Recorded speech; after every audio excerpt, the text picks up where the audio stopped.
Marcos 13. Jesús habla de la destrucción de Jerusalén y del fin del mundo. Cuando Jesús salió del templo, uno de sus discípulos le dijo: Maestro, mira qué inmensas piedras y qué construcciones. Jesús le respondió: ¿Ves esas grandiosas construcciones? Pues no quedará de ellas piedra sobre piedra, todo será destruido. Poco después, Jesús se sentó en el monte de los Olivos frente al templo, y entonces Pedro, Santiago, Juan y Andrés le preguntaron en privado: Dinos cuándo sucederá eso y qué señales habrá antes de que ocurran todas esas cosas. Y Jesús empezó a decirles: Estén sobre aviso y no se dejen engañar, porque muchos reivindicarán lo que es mío y dirán: Yo soy el que están esperando, y engañarán a muchos. Estas son advertencias de Jesús que estaban destinadas a la primera generación cristiana, a los que lo rodeaban. Esta historia nos dice que los años del Evangelio fueron de relativa calma, si se los compara con los del periodo anterior y sobre todo con los años 55-70. Jesús anuncia el retorno de turbulencias y de falsos mesías, que serán reconocidos por muchos de los que rechazaron al único Salvador. Entonces caerán las persecuciones sobre la minoría cristiana, que será rechazada igual que él por su pueblo. Aprovechando la ocasión, Jesús profetiza también los tiempos nuevos, la destrucción de Jerusalén y la extensión del Evangelio a las naciones del mundo romano. Serán las dos señales del advenimiento de los tiempos nuevos.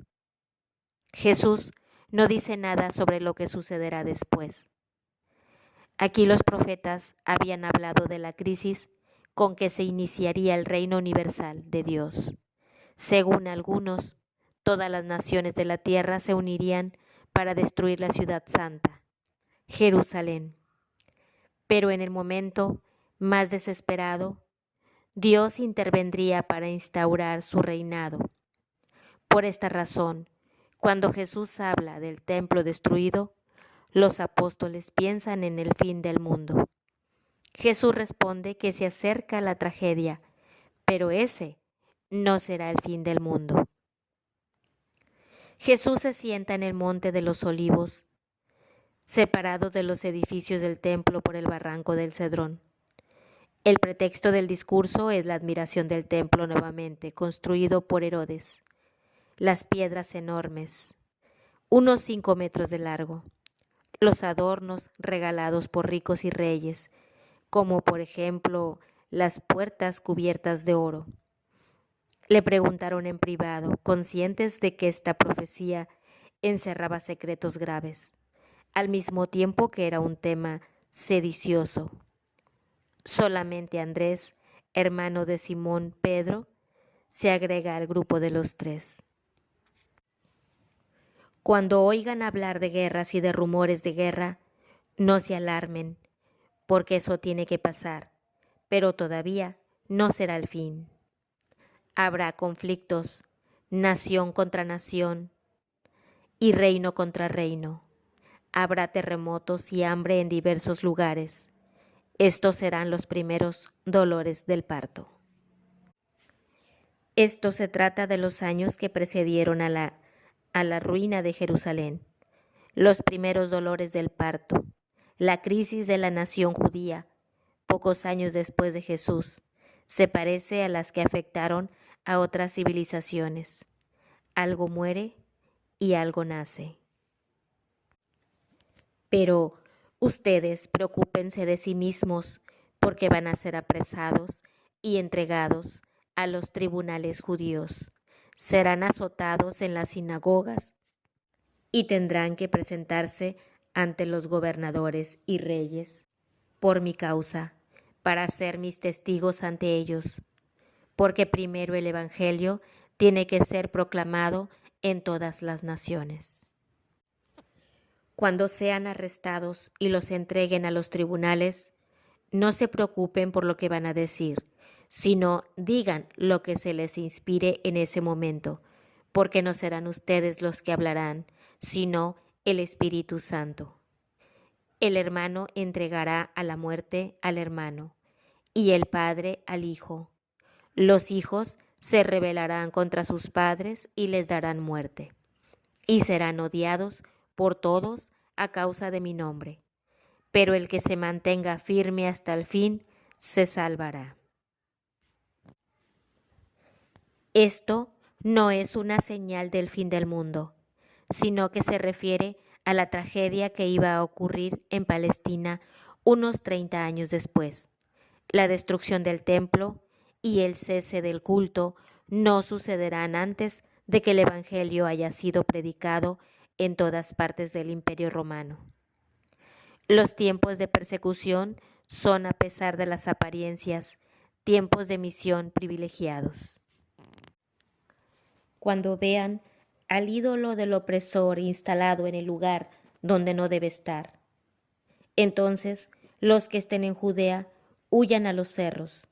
Si estás en la parte superior de la casa, no bajes a recoger tus cosas. Si estás en el campo, no vuelvas a buscar tus ropas. Pobres de las mujeres que estén embarazadas o estén criando en aquellos días.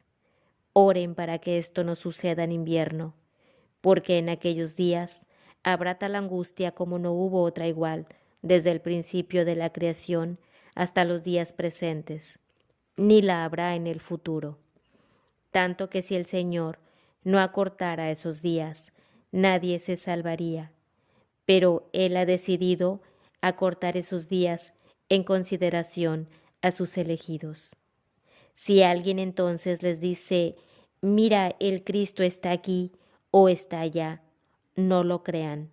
Aparecerán falsos mesías y falsos profetas, que harán señales y prodigios capaces de engañar incluso a los elegidos, si esto fuera posible.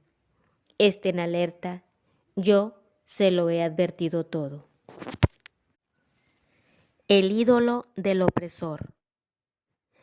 Dice más precisamente la abominación del devastador.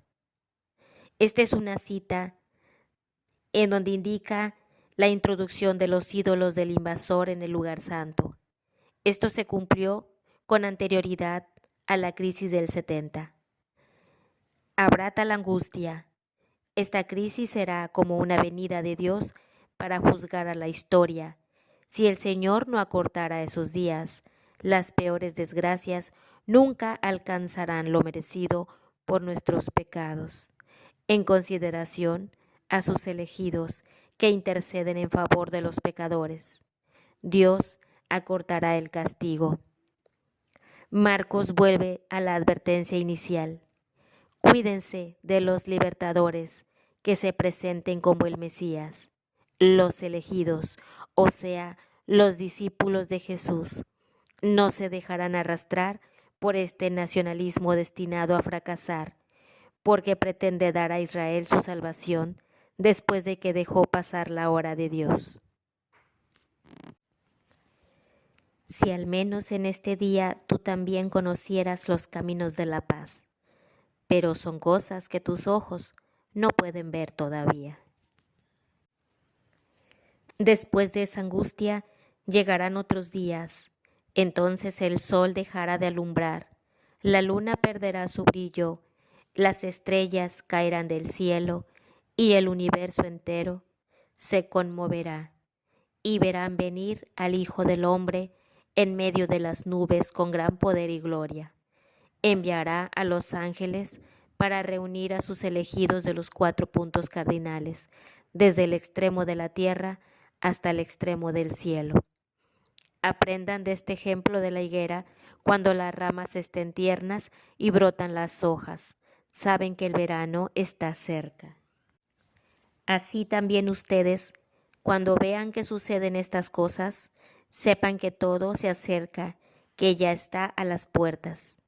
En verdad les digo que no pasará esta generación sin que ocurra todo eso. El cielo y la tierra pasarán, pero mis palabras no pasarán. Marcos ofrece palabras que, como es fácil de comprobar, no van dirigidas a ellos ni tampoco son instrucciones para ese día, porque a quienes les toque presenciarlo no podrán escapar. La breve mención de los días del Hijo del Hombre, es decir, de su venida gloriosa, en los versículos 24 y 27, quiere destacar el contraste entre el sitio de Jerusalén, anunciado por numerosas señales y ante el cual los cristianos tendrán que huir, y el día del juicio que caerá sobre toda la tierra y que irá acompañado de la resurrección de los elegidos. Aquí la cita no describe lo que no puede ser imaginado, más bien afirma que la historia corre hacia un encuentro. Tal vez algunos desearían que los descubrimientos de la ciencia y el alargamiento de la vida humana permitan que ejércitos de ancianos se eternicen en un mundo donde ya no se necesiten niños. El Evangelio impone otra perspectiva. El mundo, con sus limitaciones y su pecado, se reunirá, no sin dolor, con la eternidad de Dios. Por lo que se refiere a ese día y cuándo vendrá, no lo sabe nadie, ni los ángeles en el cielo, ni el Hijo, sino solamente el Padre. Estén preparados y vigilando, porque no saben cuándo llegará ese momento. Cuando un hombre va al extranjero y deja su casa, entrega responsabilidades a sus sirvientes. Cada cual recibe su tarea y al portero le exige que esté vigilante. Lo mismo ustedes, estén vigilantes, porque no saben cuándo regresará el dueño de casa, si al atardecer, a medianoche, al canto del gallo o de madrugada. No sea que llegue de repente y los encuentre dormidos. Lo que les digo a ustedes, se lo digo a todos. Estén despiertos. El día es el del juicio, llamado Día de Yahvé. Ni siquiera el Hijo, algunos se sienten perturbados con esto. ¿Acaso Jesús no es Dios como el Padre? No olvidemos que si bien Jesús es Dios verdadero nacido del verdadero Dios, tal como lo proclamamos en el credo, es igual e inseparablemente nacido de mujer. El conocimiento infinito de Dios no puede estar contenido en la mente humana de Jesús. Parábolas de la vigilancia, los discípulos de Jesús, al igual que los demás, se dejan absorber por los problemas diarios. Hay que recordarles frecuentemente que Cristo se presenta a cada rato. Estén despiertos. ¿Cómo? Trabajo y oración. Superar la tentación de instalarse para gozar la vida y por consiguiente para malgastarla. Entrega responsabilidades. Todos y cada uno, incluso los niños y los enfermos, tienen una misión. Se ve que todo se explayó sobre los años de crisis que debía presenciar la presente generación. Los 2 párrafos sobre el día del juicio fueron agregados solo para evitar las confusiones. Jesús quiso en primer lugar invitar a los cristianos de entonces y a todos, invitar a los cristianos y a todos de esos tiempos de perturbación, a que permanecieran firmes en la fe y a que dieran valientemente su testimonio. Por lo tanto, es un error hablar con relación a este capítulo y a los textos paralelos de Mateo 24 y Lucas 21, de un apocalipsis de los evangelios sinópticos. Los libros apocalípticos describen acontecimientos que ya tuvieron lugar, pintándolos con imágenes fantásticas. Aquí, en cambio, no hay imágenes fantásticas, ni prodigios, ni ángeles que se pelean en el cielo. Jesús profetiza una destrucción a manos de los romanos sin entrar en más precisiones. Ni siquiera habla del incendio del templo, que fue para el pueblo entero el mayor de los